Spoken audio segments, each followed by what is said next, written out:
कुनिका कुनिका कुनिका कुनिका कुनिका सदानंद। डंके की चोट पे कहती हूँ मैं, बिग बॉस 18 मैंने बोला था द करणवीर मेहरा शो है, Bigg boss 19 the Kunika Sadanand show है। तानिया मित्तल को इतना ज़्यादा तवज्जो दिया जा रहा है। हर एक औरत जो पावरफुल होती है, चाहे वो बिग बॉस हो, चाहे वो बिग बॉस के बाहर हो, चाहे वो रियल दुनिया हो, किसी भी औरत की अपनी आवाज़ को कोई बर्दाश्त नहीं कर पाता है, उसको हमेशा दबाने की कोशिश की जाती है। हर कोई उनको टारगेट करता रहता है। आवेज और नगमा, घर के बाहर की बातें घर के अंदर तो करनी ही नहीं चाहिए। कि शुरुआत आवेज ने ही की, तो बशीर ने उसका जवाब दिया। मैं हूँ बजूका के साथ आप लोगों के करीब दोबारा से, और ये है मेरी फेवरेट आरजू, जो मुझे बहुत बहुत बहुत बहुत बहुत ज़्यादा पसंद है। एंड इनको इंटरव्यू दे के हम ना जाएं, ये तो हो ही नहीं सकता। सीरियसली आपने जैसे मेरी तारीफ की, बट टू बी ऑनेस्ट आप इतने प्यारे हो कि मतलब कोई आपसे प्यार ना करके जाए, ये पॉसिबल ही नहीं है। तो आप, आई स्वेयर, मैंने मतलब अगर कोई कुछ चीज़ कमाई है तो ये कमाई है कि आप मुझे इतना प्यार करते हो, इतना बार मतलब जब भी आप देखते हो, और द वे आप मुझे कहते हैं ना, अरे आरज़ू, ये तो बहुत अच्छा लगता है। Thank you so much.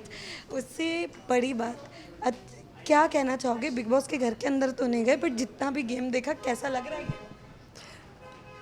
Kunika Kunika Kunika Kunika Kunika Sadanand. जैसे कि मैंने अपने सोशल मीडिया साइट पे भी कहा था, डंके की चोट पे कहती हूँ मैं, अगर बिग बॉस 18 मैंने बोला था द करणवीर मेहरा शो है, तो Bigg boss 19 the Kunika Sadanand show है।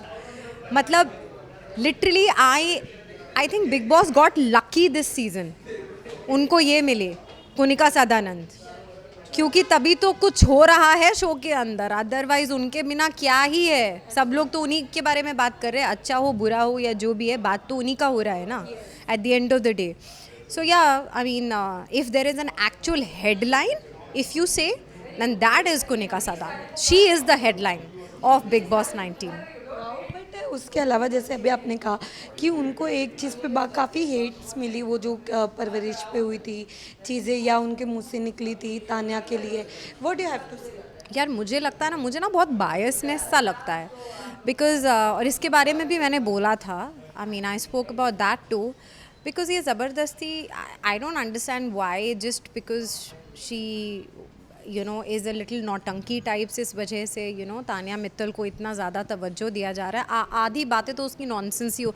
मतलब आई डोंट इवन गिव तवज्जो to such people in my life, मतलब because all she does is राजनीति। बट देन अगर देखा जाए तो उसको पॉलिटिक्स में ही जाना है, तो वो कर तो सही ही रही हैं। जो कर रही हैं वो टैलेंट तो है उनके अंदर राजनीति का, तो वो कर ही रही हैं उस शो के अंदर।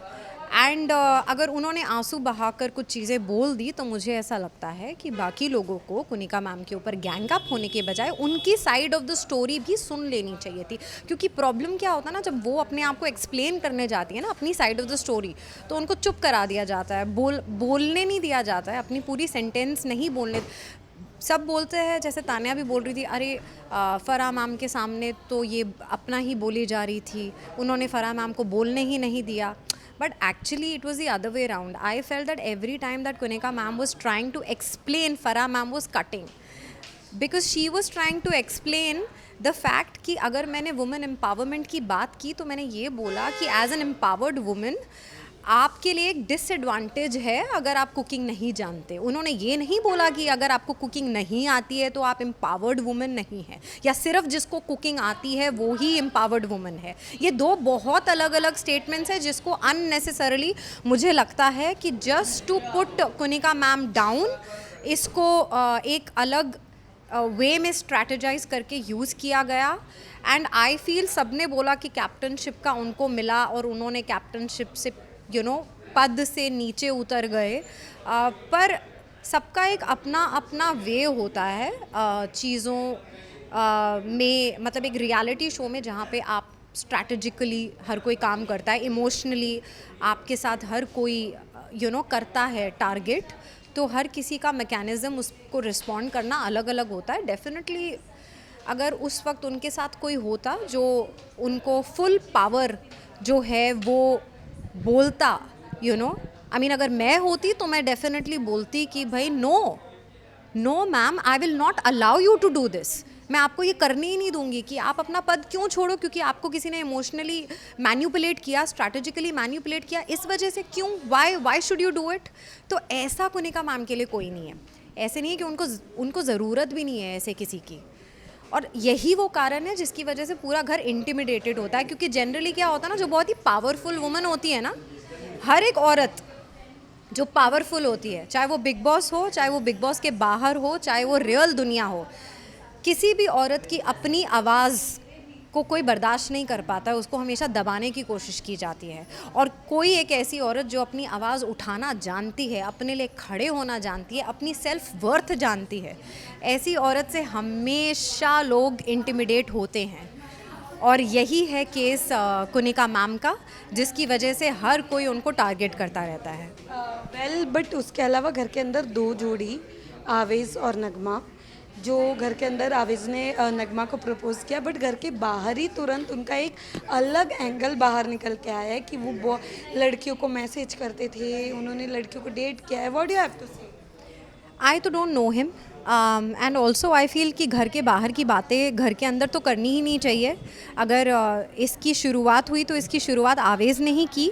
आवेज़ ने शुरुआत की तो बशीर ने उसका जवाब दिया, उसने भी बाहर की बात की तो बशीर ने भी बाहर की बात की। तो टिट फॉर टैट हुआ है, और वो जो भी बात थी वो निकली नेशनल टेलीविज़न पे, तो ऑफ कोर्स उसके बारे में बात होगी ही ना। And you know what, honestly अगर आप एक रियलिटी शो में आते हो तो you have to be prepared.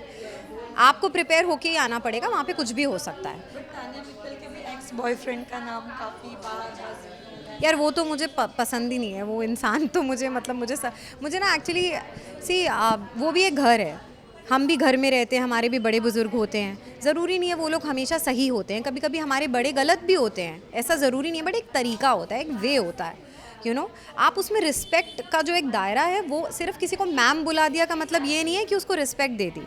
आप एक तरफ से गौरव खन्ना उनको मैम बुला के बात कर रहे हैं और बोल रहे हैं देखो हम आपको मैम बुला के बात करते हैं, आपको रिस्पेक्ट देते हो, और दूसरी तरफ से एक टास्क के अंदर आप उनको फंगस की सब्ज़ी बुला रहे हो। और ये बात अपना फराह मैम ने एड्रेस नहीं करी, ये नहीं करी कि ऐसे आप ऐसे कैसे बुला सकते हो यार किसी को, दिस इज़ नॉट राइट। और इवन ऑन द स्टेज, जब बीबी शो का जो स्टेज दिया गया था, जिसका होस्ट जिशान को बनाया था, उन्होंने भी एज अ होस्ट जब बाकी सब कंटेस्टेंट्स को बुलाने के बाद जब कुनिका मैम को बुलाया स्टेज पे मृदुल के साथ, आंटी के बुलाया, मतलब कुनिका मैम को बोलना पड़ा कि आप मेरा नाम लीजिए और मुझे बुलाइए। I think this was very wrong, this is not right. आप ऐसे किसी को डिसरिस्पेक्ट नहीं कर सकते, ये बहुत ज़बरदस्ती का डिसरिस्पेक्टफुलनेस जो है वो यू नो उसको बार बार किया जा रहा है। एंड ये 2 चीज़ें जो मैंने सोचा था शायद फराह मैम एड्रेस करेंगी, उन्होंने नहीं किया। And it's not because she is my favorite and I'm supporting her and that's why I felt bad, but I felt bad as a person, as हुनर, because as हुनर I will, जो मेरे से अगर कोई बड़ा है तो मैं उनको कभी भी ऐसे आंटी करके नहीं बुलाऊंगी। नेशनल टेलीविज़न पे वो एक एक्ट्रेस है और आप उनका नाम लीजिए, उनको बुलाइए। आप इस तरीके से हेट्रेड शो करना और ऐसे बुलाना, फंगस की सब्ज़ी बोलना, ये बहुत गलत है, this is not right. But क्या आप राइज एंड फॉल देख रहे हो? हाँ, क्या देख रही हूँ? राइजन नहीं, राइजन में मैं तो बिग बॉस की फ़ैन हूँ, तो मैं तो बिग बॉस ही देखती हूँ। काफ़ी कंटेस्टेंट गए हैं और Arjun Bijlani is doing rise and fall, and ये मुझे पता है बिकॉज प्रोमोज जो है वो मैं देखती हूँ। नेहा जो उनकी वाइफ है उनके भी उस पर एंड अर्जुन के भी पेज पे, एंड आई एम श्योर वो जो भी कर रहा होगा बहुत ही अच्छा कर रहा होगा, धमाल मचा रहा होगा। क्योंकि एक तो पहली बात, as a you know I used to watch left right left जब मैं इस इंडस्ट्री में नहीं थी। सो मैं जब पहली बार अर्जुन से मिली तो मैंने उसको यही बोला आई एम योर फ़ैन, ठीक है। And then of course you know then एक as a friend you know वो एक जब when I started knowing him that as a person that he's so sweet and so gentlemanly and such a nice person and a brilliant actor, मतलब मेरी तो अभी भी ख्वाहिश है अगर कोई मुझे बोले तो मैं किसके साथ काम करना है तो मैं बोलूँ मुझे अर्जुन बिजलानी के साथ काम करना है। I mean I really want to work with him. He's a brilliant actor, he's a brilliant person. I think every co-actress who has worked with him is very very lucky to have worked with him. And I am sure, even though मैंने rise and fall नहीं देखा, I am very very sure कि he must be doing very very well in it. Pawan Singh भी घर गए हैं उधर, तो क्या हाँ, मैं तो शो नहीं देख रही हूँ वो वाला, पर इसीलिए मैंने बोला कि मेरे अंदाजे के अनुसार अगर कोई अच्छा कर रहा होगा then it is Arjun only. और क्योंकि उसमें वो काबिलियत है. He is a very smart, he is very intelligent and he is a scorpion. Scorpions are very intelligent and very smart. And reality show है और रियल में वो बंदा वैसे ही बहुत कमाल का है, तो उसके अंदर तो उसको अपना रियल सेल्फ ही प्ले करना है, तो फिर आई एम श्योर वो सबका दिल जीत के ही जाएगा. And he is a very family oriented man, so definitely he will touch hearts with his performance, and I hope if somebody has to win then it should be Arjun only.